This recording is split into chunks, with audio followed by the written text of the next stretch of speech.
Hello, welcome to our channel, Lhoba Tani. Before we begin, please be sure to subscribe our YouTube channel. According to Tibet, Lhoba is any of a diverse amalgamation of Sino-Tibetan speaking tribes people living in and around Bamako, a region in southeastern Tibet including Mainling, Meta-Genzeu counties of Ningxi Prefecture and Lhanzi County of Lhoka, Shannon Prefecture. The term is of obscure, though probably Standard Tibetan, in origin and is largely promulgated by the Chinese government, which officially recognizes Lhoba as one of the 56 ethnic groups in China.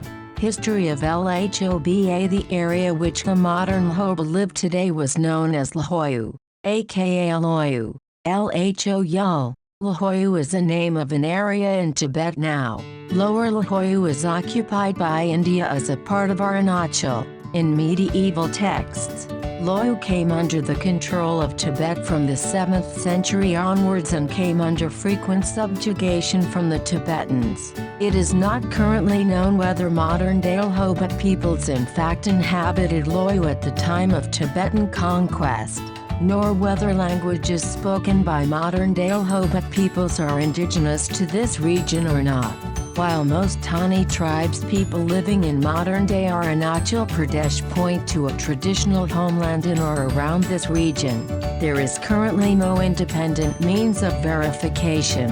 How the demographic of Lhoba changed.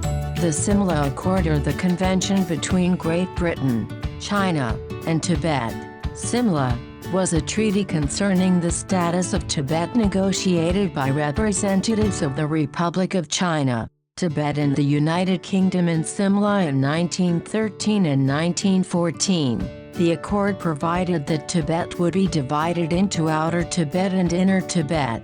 Outer Tibet, which roughly corresponded to Yaosang and Western Kham, would remain in the hands of the Tibetan government at Lhasa under Chinese suzerainty, but China would not interfere in its administration. Inner Tibet, roughly equivalent to Ando and Eastern Kham, would be under the jurisdiction of the Chinese government. The accord with its annexes also defines the boundary between Tibet and China proper and between Tibet and British India. The latter became known as the McMahon Line. China rejected the accord and their plenipotentiary, Yvon Chen, withdrew on July 3, 1914. The British and Tibetan plenipotentiaries then attached a note denying China any privileges under the accord and sealed it as a bilateral agreement the same day. The British records show that there are conditions for the Tibetan government to accept the new border in 1914. The condition was that China must accept the Simla Convention. Since the British was not able to get an acceptance from China, Tibetans considered the Mohan line invalid. McMahon's work was initially rejected by the British government as incompatible with the 1907 Anglo-Russian Convention. This convention was renounced in 1921. The British began using the McMahon line on Survey of India maps in 1937, and the Simla Accord was published officially in 1938.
Hope you enjoyed our video. Thank you for watching our video.